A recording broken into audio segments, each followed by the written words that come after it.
पता ही नहीं चला मुझे क्या हो गया। अंदर अकेला मुझे मुझे समझे बगैर आधी रात को मैं घर से निकल लिया। सॉरी यार। कि तुम अब्बा मियाँ की इज्जत को खाक में मिला, नहीं आ सका, मैं प्रॉमिस पूरा नहीं कर सका। अपनी आवाज नीचे करो। इस लायक ही नहीं हो कि तुम लोगों की जिम्मेदारी उठाई जा सके। तुम्हें हमारा रिश्ता बोझ लगने लगा है। दोस्तों ड्रामा सीरियल जमा तकसीम जिसमें आप लोग देखने वाले हैं, ये ड्रामा बहुत ही इंटरेस्टिंग बन चुका है।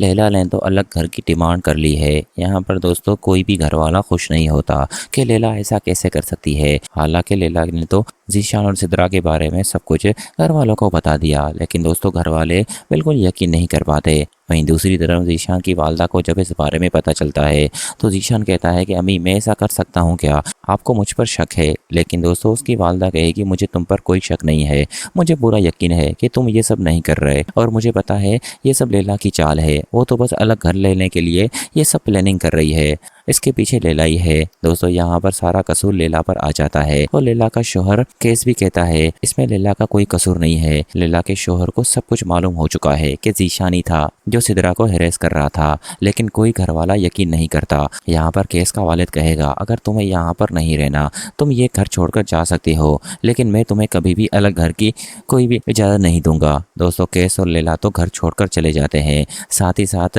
ज़ीशान और उसकी वालदा भी घर छोड़ने में कोई कसर नहीं छोड़ती, क्योंकि उसे पता है ये मुझ पर और मेरे बेटे पर इल्ज़ाम लगा है कि मेरा बेटा सिद्रा को तंग कर रहा था, जो कि उससे बर्दाश्त नहीं होता। दोस्तों ज़ीशान की वालदा को तो कुछ पता ही नहीं है कि उसका बेटा कितना बिगड़ा हुआ है और वो वाकई सिद्रा को तंग कर रहा था, लेकिन जब उसे पता चलेगा तो उसके पैरों तले भी ज़मीन खिसक जाएगी।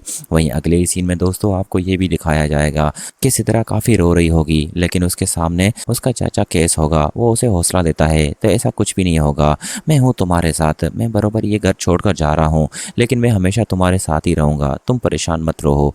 यहाँ पर केस का वालिद भी केस के जाने के बाद काफ़ी बीमार हो जाता है, लेकिन दोस्तों ये सब ज़ीशान की वजह से हो रहा है, लेकिन कोई समझ नहीं रहा। अगले इसी में दोस्तों आपको ये भी दिखाया जाएगा कि ज़ीशान सिद्रा से आकर बात करता है और कहेगा कि तुमने चची और चाचा को क्यों बताया, अब मैं तुम्हें नहीं छोड़ने वाला, अब तो तुम्हें बचाने वाला कोई भी नहीं है, अब तुम मुझसे बचकर कहाँ जाओगी। दोस्तों पहले तो लैला और केस था जो उस पर नज़र रख रहे थे, लेकिन अब तो वो दोनों घर पर नहीं है। ज़ीशान को तो खुली आज़ादी मिल चुकी है क्योंकि उसकी वालदा तो उस पर अंधा यकीन करती है। अगले सीन में दोस्तों आपको ये भी दिखाया जाएगा केस लैला को कहता है कि तुम्हें परेशान होने की ज़रूरत नहीं है, हम आहिस्ता आहिस्ता सब कुछ कर लेंगे, बस तुम मुझ पर भरोसा रखो। दोस्तों लैला कहेगी मुझे तुम पर ही तो भरोसा है, क्योंकि मुझे पता है तुम मेरा कभी भी बुरा नहीं चाहोगे, क्योंकि तुम मुझसे बहुत मोहब्बत करते हो।